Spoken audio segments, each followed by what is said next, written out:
Hare Krišna.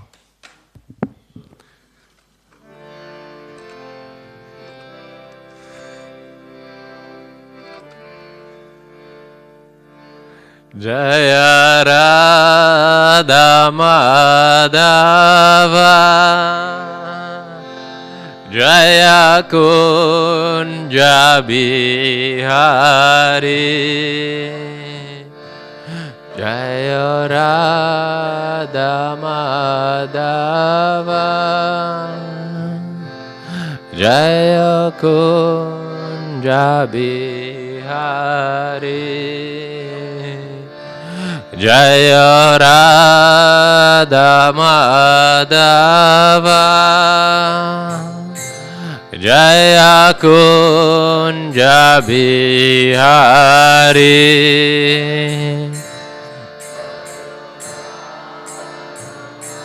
Madhava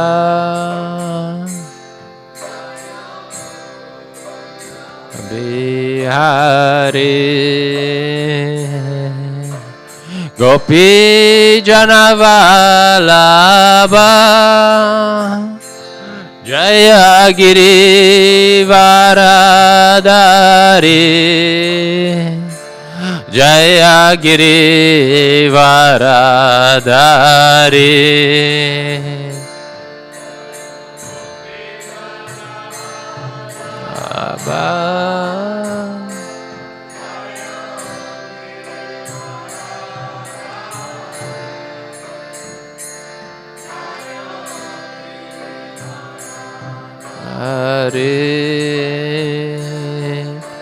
Gopi Janavalabha Jaya Giri Varadari Jaya Giri Varadari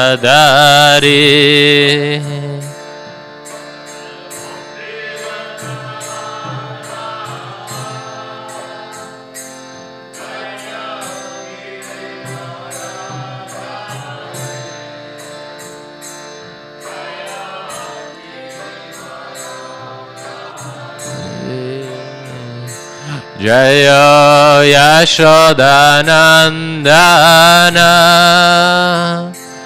Jaya Braja Janaranjana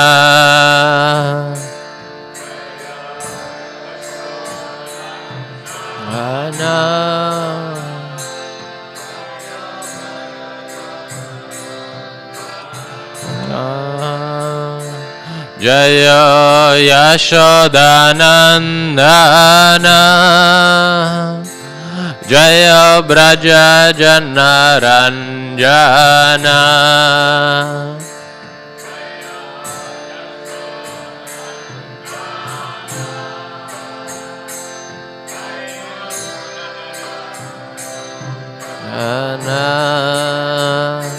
Jaya Yamuna Tira Vanachari Jaya Kunja Bihari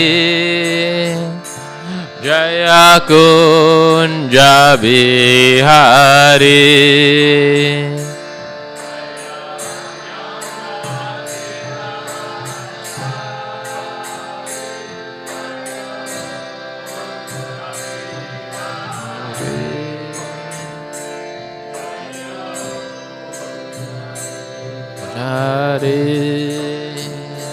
Jaya Yamuna Tira Vanachari Jaya Kunja Bihari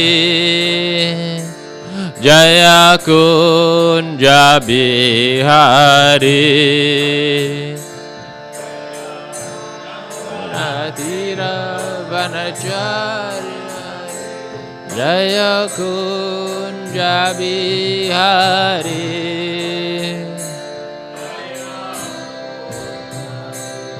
Hari Jaya Radha Madhava Jaya Kunja Bihari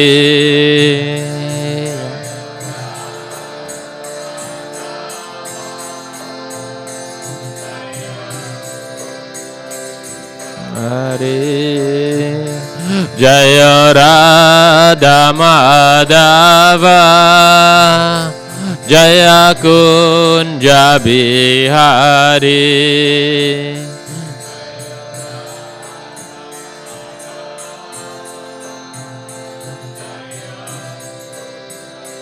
Hare Hare Krishna Hare Krishna Krishna Krishna Hare Hare Hare Rama Hare Rama Rama Rama Hare Hare Hare Krishna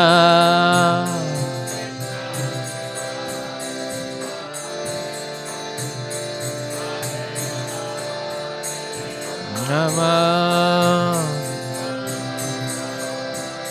Hare Hare Krishna Hare Krishna Krishna Krishna Hare Hare Hare Rama Hare Rama Rama Rama Hare Hare Hare Krishna Hare Krishna Krishna Krishna Hare Hare Hare Rama Hare Hare Hare Krishna Hare Krishna Krishna Krishna Hare Hare Hare Rama Hare Rama Rama Rama Hare Hare Hare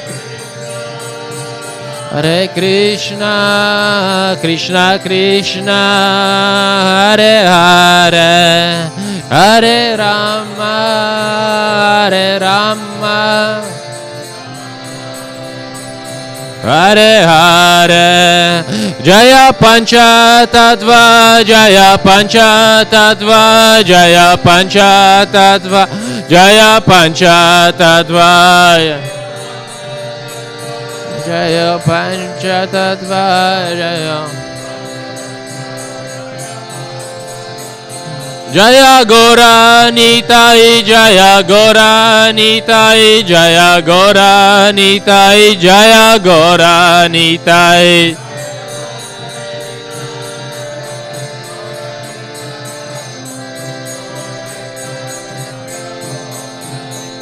Jaya Prabhupada Jaya Prabhupada Jaya Prabhupada Jaya Prabhupada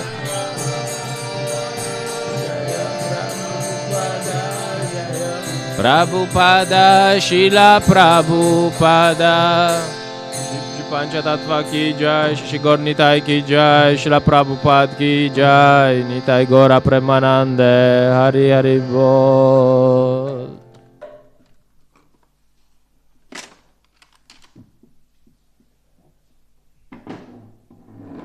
Om Namo Bhagavate Vasudevaya. Om Namo Bhagavate Vasudevaya. Om Namo Bhagavate Vasudevaya. I can't see. You have to find a position where you can see also the book. Om Namo Bhagavate. Okay. Hare Krishna. So we're reading from Canto 9, Chapter 13, The Dynasty of Maharaj Nimi. Reading text number 9.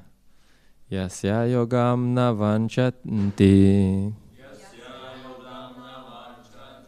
Vyoga bhava katara Bhajanti charanam bojam Munayo harimedasaha Yasya yogam na vanchanti Viyoga bhaya kataraha bhajanti charanam bojam munayo harimedasaha.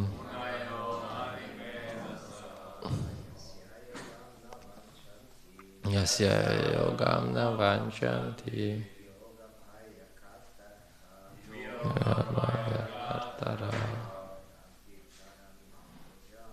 bhajanti charanam bojam munayo harimedasaha. Yasya yogam vanchanti Viyoga bhaya katara bhajanti charanam bojam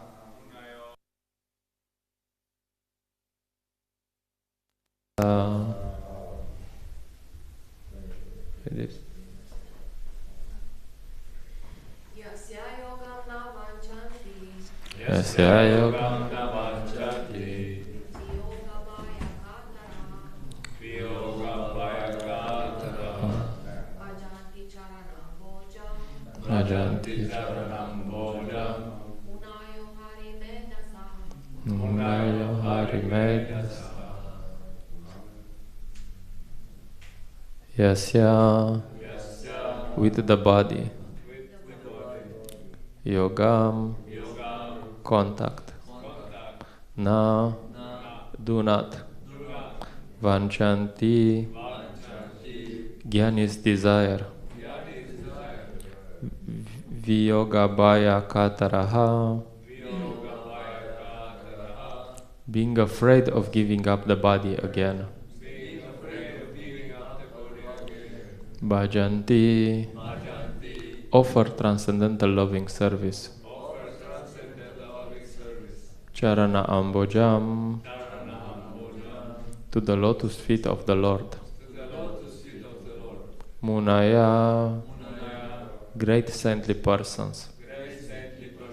Harimedasa, whose intelligence is always absorbed in thoughts of Hari,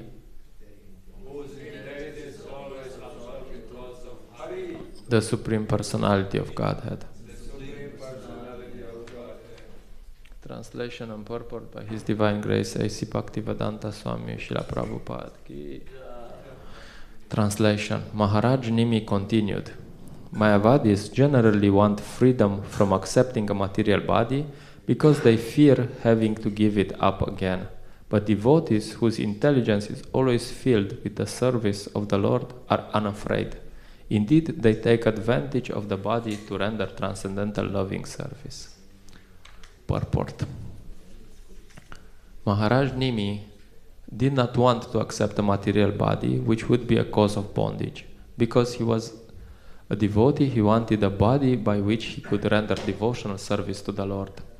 Srila Bhaktivinoda Thakur sings, Janma obi more icha yaditora, Bhakta grihe janma hau mora, kita janma hau yata tu yadasa. My Lord, if you want me to take birth and accept a material body again, kindly do me this favor. Allow me to take birth in the home of your servant, your devotee. I do not mind being born there even as an insignificant creature like an insect. Shri Chaitanya Mahaprabhu also said, Nadanam, Najanam, Nasundarim, Kavitam Vajagadit Shakamaye, Mama Janmani, Janmani, Ishvare, Bhavatad Bhaktir Ahaitu Kittavai. O Lord of the universe, I do not desire material wealth, materialistic followers, a beautiful wife, or fruitive activities described in flowery language. All I want, life after life, is unmotivated devotional service to you. Shikshashtaka, verse 4. By saying life after life, Janmani, Janmani, the Lord referred not to an ordinary birth, but a birth in which to remember the lotus feet of the Lord. Such a body is desirable. A devotee does not think like yogis and jnanis who want to refuse a material body and become one with the impersonal Brahman effulgence. A devotee does not like this idea. On the contrary, he will accept any body, material or spiritual, for he wants to serve the Lord. This is real liberation. If one has a strong desire to serve the Lord, even if he accepts a material body, there is no cause of anxiety, since a devotee, even in material body, is a liberated soul. This is confirmed by Srila Rupa Goswami. Iha yasa hare dasye karmana manasagira nikilas vapi avastasu jivan mukta sa uchate. A person acting in Krishna consciousness, or in other words, in the service of Krishna with his body, mind, intelligence and words, is a liberated person, even within the material world, although he might be engaged in many so-called material activities. The desire to serve the Lord establishes one as liberated in any condition of life, whether in a spiritual body or a material body. In a spiritual body, the devotee becomes a direct associate of the Lord, but even though a devotee may superficially appear to be in a material body, he is always liberated and is engaged in the same duties of service to the Lord as a devotee in Vaikuntha Loka. There is no distinction. It is said, Sadur Jivo Va Marova, whether a devotee is alive or dead, his only concern is to serve the Lord. Tyagvadeham punarjanmana itimam eti. When he gives up his body, he goes directly to become an associate of the Lord and serve him, although he does the same thing even in a material body in the material world. For a devotee, there is no pain, pleasure or material perfection. One may argue that at the time of death, a devotee also suffers because of giving up his material body. But in this connection, the example may be given that a cat carries a mouse in its mouth and also carries a kitten in its mouth. Both the mouse and the kitten are carried in the same mouth, but the perception of the mouse is different from that of the kitten. When a devotee gives up his body, Tyagvadeham, he is ready to go back home, back to Godhead. Thus his perception is certainly different from that of a person being taken away by Yamaraj for punishment. A person whose intelligence is always concentrated upon service of the Lord is unafraid of accepting a material body, whereas a non-devotee, having no engagement in the service of the Lord, is very much afraid of accepting a material body or giving up his present one. Therefore, we should follow the instruction of Chaitanya Mahaprabhu, Mama Janmani Janmani Ishvare Bhavatat Bhaktir Ahaitu Kitvai. It doesn't matter whether we accept a material body or a spiritual body, our only ambition should be to serve the Supreme Personality of Godhead.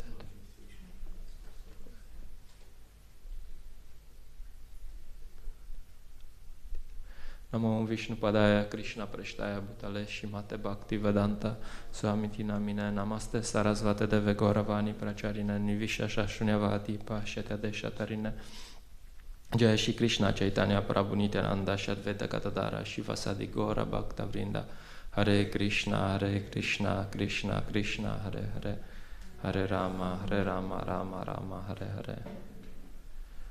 It's very interesting verse as always. Just checking something.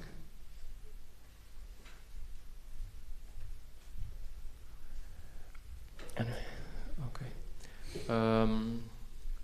Just as a side note, when Srila Prabhupada is talking about the different perception of devotees and non-devotees when leaving their bodies, you have the example of Dhruva Maharaj. When Dhruva Maharaj is going back to spiritual world, that personified comes in front of him. And Dhruva Maharaj, he just puts the foot on the head of that personified and gets in the plane. So he's like, thank you, thanks for coming. So this is a position of a devotee. He's not really afraid of that. We see from this case of the Dhruva Maharaj. And we see that all other people, they are really afraid of that. They are really, I mean, some people will say, oh, I'm not afraid. But when the moment comes, you know. Okay. We had a discussion but on Sunday, but we're not gonna go into that details. Anyway, so this is just a side note. Another thing very interesting here is that Maharaj Nimi speaks very advanced philosophy. He's not someone who just got lucky. You know, it's he didn't walk down the street and suddenly the plane for Vaikuntha came for him. No, he knows exactly what he's doing, and we'll see that he's speaking very advanced philosophy. And he's not like usually people say, I don't want a material body anymore, or I don't want enjoyment anymore. And that's just like a cycle. It's called bhakti-yoga. So people try to enjoy in the material world, and at some point they get frustrated, like because you cannot enjoy.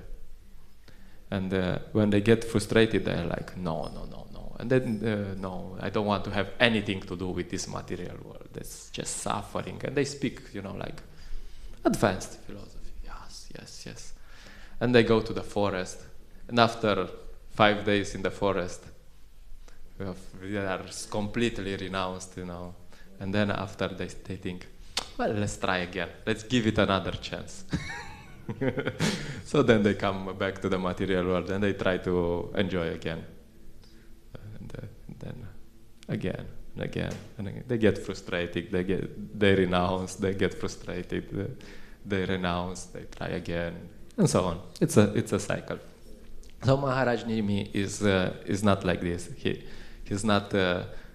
He didn't have a bad day when he says he doesn't want a material body again. He knows exactly what he's talking about. He has a serious decision, and as we said before, life is very, very complicated, and you can sometimes you're put in a very complex situation, and it's very hard to figure out what's the right solution. But the interesting thing is that a Vaishnava knows what the right solution is, even in those very complex situations. And sometimes Vaishnavas, there is some authority structure, which is more like in this idea of varnashrama. And you have some authority structure, and many times the Vaishnavas know a lot better than their authorities. I'm not speaking in devotional, so much in devotion, but this like just to give some examples. You have here you have Maharaj Nimi, who is a king. Kings don't study the transcendental shastra. They usually study Dharma Shastra. And you have Vasishta, who is like great sage, really great sage. And you see that Maharaj Nimi is more intelligent than Vasishta. We'll give some details on this. So Maharaj Nimi should be a king, you know, like. And you have so many other cases. You have Bali Maharaj, who is a demoniac king, supposed to be. Then, of course, we will go there a bit later. And you have Shukracharya, who is a great sage. He's such a great sage that Shukracharya is mentioned in the Bhagavad Gita. Krishna says, among great thinkers, I'm Ushana. Ushana is another name of Shukracharya. So Shukracharya is a great sage. And Bali Maharaj is again, he's a king. And like nowadays we think of kings are so great, you know, like.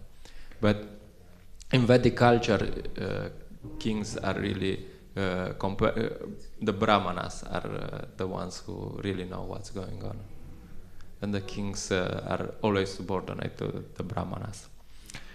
So, and then you have the extreme case of Vritrasura and Indra, where Vritrasura, who is the big demon, big ugly demon, is teaching Indra. he knows better than Indra.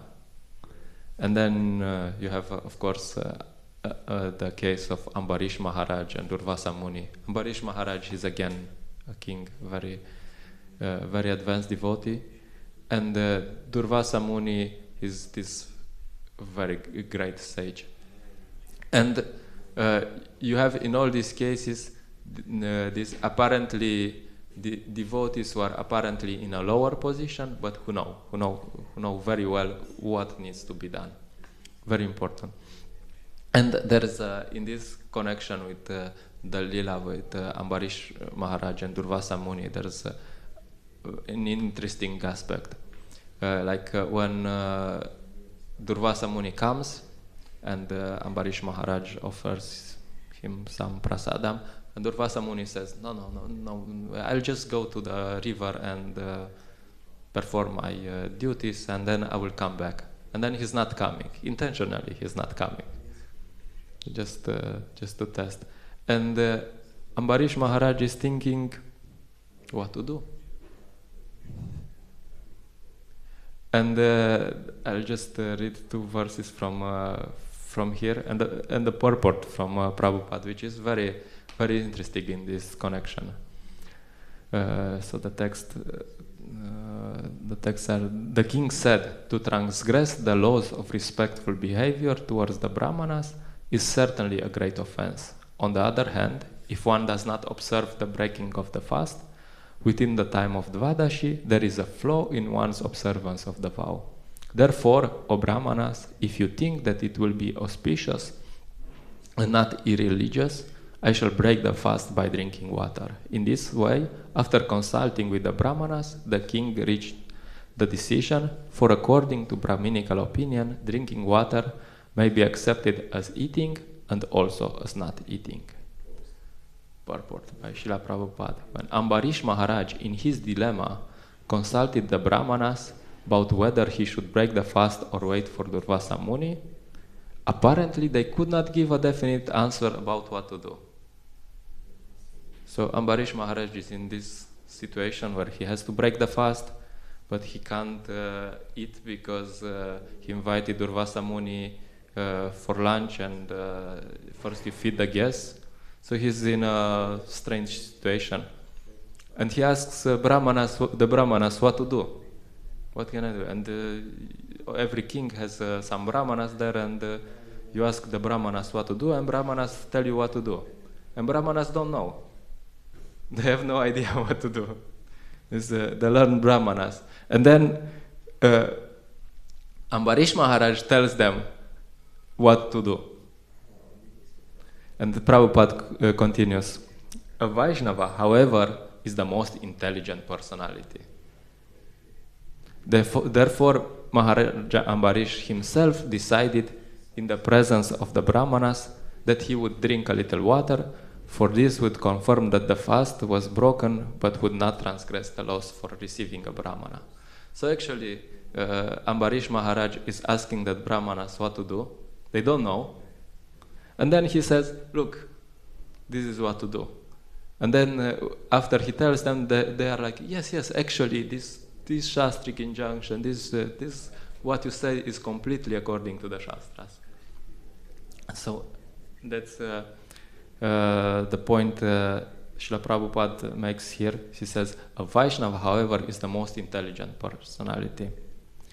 So a Vaishnava is not someone who's just jumping up and down, he's chanting, Haribol, Haribol, yeah, Jai. 10,000 Jais, 10,000 Haribols, which is good, you can do. But a Vaishnava is someone who knows very clear what to do. He knows what to do. And Krishna gives same idea in the Bhagavad Gita. He says in chapter 7, he says, there are 4 kinds of pious men who begin to render devotional service. He says, the distressed, the desire of wealth, the inquisitive, and he who is searching for knowledge of the Absolute.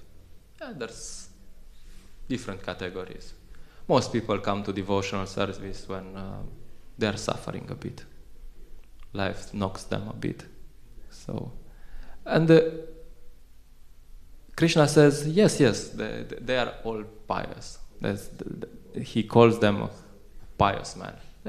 I'm very happy with all 4 categories. But then he says, yes, I'm very happy with everyone. But of these, the one who is in full knowledge and who is always engaged in pure devotional service is the best. For I am very dear to him, and he is dear to me. And then he continues, all these devotees are undoubtedly magnanimous souls, but he who is situated in knowledge of me, I consider to be just like my own self. Being engaged in my transcendental service, he is sure to attain me the highest and most perfect goal. So Krishna says, yes, everyone who comes is nice, but the one who is in knowledge is better. Like they are all nice, but some of them are nicer. So that's the importance of having knowledge.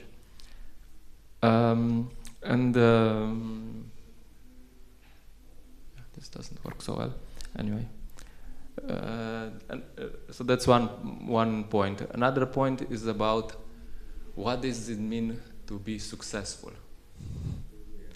We have here interesting example, like what is success, and we might have many definitions of success, and Srila Prabhupada quotes this famous verse from Lord Chaitanya, Nadanam Najanam Nasundarinka Vitam Vajagadisha Kamaye Mama Janmani Janmani Ishware Bhavatat Bhaktir Aitukit. So Lord Chaitanya gives some definitions we might have for success. We might have material wealth. Yeah, if you go around we're going to train station, we stop people and say, do you think if you have material wealth you are successful? Most of the people will say, yes, of course, no? Of course, you're successful. And then if you have, this is a bit gross, then you can have a beautiful wife. This is success, there's some success.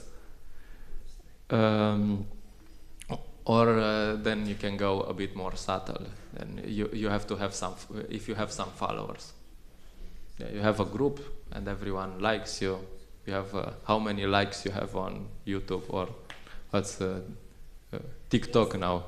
Now it's TikTok, I heard. Anyway, how many followers? How many people are following? So that's the idea people usually have about success. And sometimes we also have this idea about success. But you have these very interesting cases, where you see that success is not really what it looks like. Like here you have Vasishta, who is coming back again as a sage, and Maharaj Nimi, who is going back to Godhead. So who's the most successful?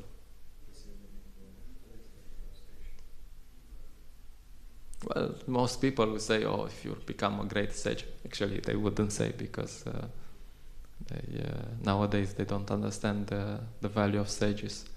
But normally people will say, yes, this great sage. But Maharaj Nimi just gives up his body and goes back home, back to Godhead. And there's also this very extreme case with Vritrasura and Indra. Vritrasura is this big demon. And Indra is the ruler of the heavenly planet. And so there is this famous fight. And in this fight, at some point, Indra is somehow depressed. He's somehow defeated. Afraid also, yeah. And then Vritrasura is preaching to him. Vritrasura is this big demon, and he's preaching to him. He says, okay, you have to do your duty. What's this? And also, Vritrasura is in this mood, okay, you have to kill me now, because that's the lila, and you have to kill me fast, because I'm in a hurry. I don't have time. I'm going somewhere. I have another service. So yeah, he has 5 minutes until the next service. So you find there that actually Vritrasura is a great devotee. Explain that's one of the questions Parikshit Maharaj asks after, because it's first there's this lila with Indra and Vritrasura, and his Parikshit Maharaj is really amazed. How come this horrible demon is such a great devotee? And then Shukadev Goswami explains about Chitraketu Maharaj, who is a great devotee, and he's cursed by Parvati, and so on. So you have Vritrasura going back home, back to Godhead, and you have Indra, who is staying here as the ruler of the heavenly planets. So you would say, who's more successful? Most of the people would say that Indra is more successful. No? But for a devotee, success means to go back home, back to Godhead. And there's just very interesting. Actually, after this, because Indra is killing a Brahmana, because the Vaishnava is a Brahmana, he is suffering some reactions, and it's really funny. For me, it's really funny. And Indra is followed by sin personified, and he's hiding inside the Manas Sarovar lake. And he's hiding there for 1,000 years. He's hiding in this lake. And this is the most funny thing. And they found someone to give him prasadam, because he's hiding there, so he doesn't get the remnants from the yagya. And who do you think they got to bring him prasadam? Close. You're close. No, they got Agni. Yeah, something. Yeah. So actually, they got Agni to bring him prasadam, but Agni cannot go into the water. So Indra was practically starving for 1,000 years. Anyway, so that's the idea that. Definition of success by Lord Chaitanya is that you go back home, back to Godhead. Of course, here in this purport, Srila Prabhupada talks about a very advanced state of mind, which is even further than going back home, back to Godhead. It's this state of mind that I don't care where I am. I want to serve Krishna wherever I am. But this state is something that we shouldn't imitate, and sometimes devotees would hear this, and they would think, oh, these prayers by the great devotees, and will be like, yes, Srila Prabhupada, I want to be born again and again and serve you here. and Srila Prabhupada was looking like this to them like this, and she was like, just go back home, back to God, and make him come back after you again. So it's nice that devotees have this state of consciousness that they want to serve Krishna, but there's no need to stay here longer than necessary, and that's real success. That you want, we're going back home, back to Godhead. Okay, that's. I think there's many more to say from this lila. I'll just stop here, and if there are some comments, questions, complaints.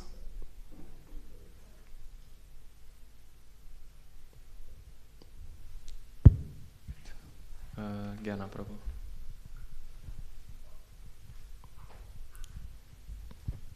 Hare Krishna, thank you, Prabhu. How we can see that we are proceeding in our path back to Godhead, or we are going to the wrong direction? How we can see? Are we going back to Godhead, or are we still maintaining our existence in the world? Well, there's some indicators. One indicator is that of progress is that we don't have as many material desires as we used to have. That's one of the indicators of progress. Because sometimes people would think that okay, I'm feeling this ecstasy and that ecstasy, but sometimes there's a process which is in Nectar of Devotion and Madhurya Kadambini. There's described the Shraddha, Sadhusanga, Bhajana Kriya, Anartha Nivriti, Nishta, Ruchi, Asakti, Bhava, Prema. So there's some symptoms of each stage, and it's good to know them, and then you can recognize. And sometimes devotees, sometimes probably they would talk about this devotee. He has these symptoms. He's crying when he hears the Maha Mantra. And then Prabhupada would be very very sharp on this. He would say, okay, look, these are symptoms of bhava. Or, if you're at bhava stage, then you must be at least at ruchi. And if you're at ruchi, you must be at least at nishta. So if you're not at nishta, then how can you have the symptoms of bhava?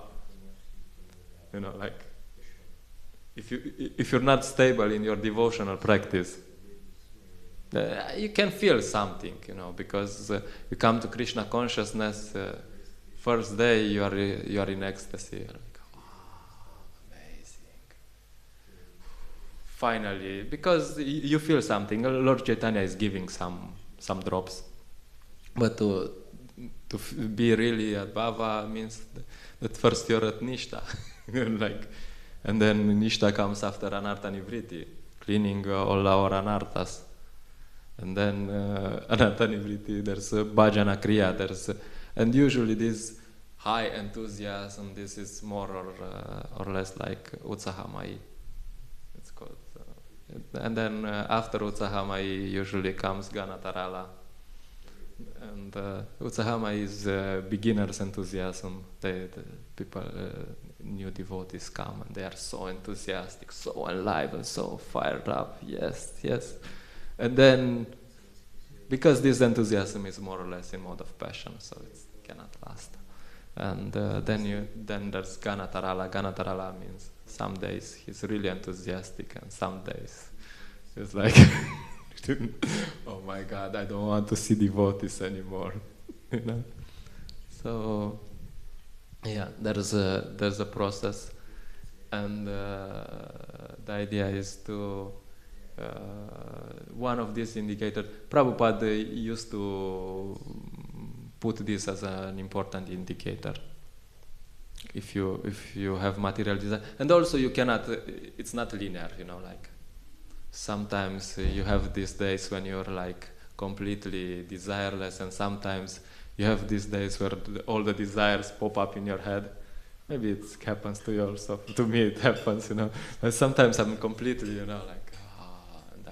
pure devotee, finally. And then, suddenly, out of nowhere, it's not out of nowhere, it's out of my crazy mind, but just not conscious. So many crazy ideas come up, and we're like, where did this crazy idea come from? Oh, okay.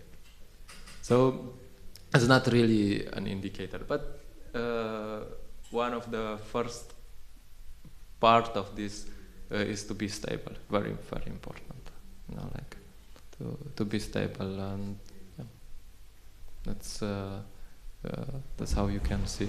And it's not so much stable externally, also stable internally, because some things maybe that's one of the problems. Some devotees who are like fanatic, fixed, you know. Then one day they cannot do something, and then everything crumbles, you know, like okay, today you woke up at 4 instead of 3 o'clock. So what? You know, tomorrow you wake up at 3. So continue, you know. But they just stop. I don't know if this is helpful. But there is some stage, and if you have less material desires on the average, then there's some advancement. And of course, devotional service, the process, purification doesn't take 5 months. You're not gonna be pure devotee in 5 months usually. Yeah, some patience is also needed. It's whole life. Okay. I remember Maharaj Nimi got spiritual body at the end. Yeah. Do you know how it goes? I mean, what was the purpose? He got like so that he can serve Krishna, or So he can? He can serve Krishna, or what was the? Yeah, of course. I mean, when we go back, yeah, as far as I understand, is we don't get a spiritual body. We regain our spiritual body because spiritual body is always there. Yeah, and of course, the idea is we give up this material body, and we serve Krishna in our spiritual body. Some devotees sometimes they go back to Godhead in the same body, but it's quite rare, as far as I understand. You know. Yeah, the purpose is to serve Krishna. Prabhupada says in this purport that either in the material world, spiritual world, anywhere our natural position is to serve Krishna. And this tendency is quite to avoid. So the idea is not only to get rid of this material body. The idea is to get in the position to serve Krishna. Like I see myself many times that I don't want to suffer. You know, like there's some suffering, and I want to get rid of this suffering. You know, like. My body is not so good, you know, like I have material body, and maybe I got the bad ticket also with this body, and I'm thinking I want to get rid of this suffering. So that's exactly what Maharaj Nimi is talking about here. That we want to get rid of the suffering, but we don't want to serve Krishna. So then, what is our position? It's more or less Mayavada, you know, like want to be somewhere in the impersonal Brahman where there's no suffering, but I don't want to serve Krishna. So yeah, that's we probably all have. I mean, at least I know I have this tendency that I want to not suffer, but not serve Krishna. So this is not so good. And sometimes this funny story when Prabhupada was talking about Mayavadis, and devotees were thinking, oh, this Mayavadi is someone. Prabhupada had some conflicts in India with some people. And then Prabhupada was continuing this Mayavadi. And then they realized who are the Mayavadis. They're like, oh, we are the Mayavadis. Who are these people who don't want to suffer but don't want to serve Krishna? Oh, okay, that's why he's fighting so much. So yeah, that's the whole idea. That's one of the problems. Yeah, I don't know if it helps, but Jai. Grantara Srimad Bhagavatam ki jai, Srila Prabhupada ki jai, Nitai Gaura Premanande.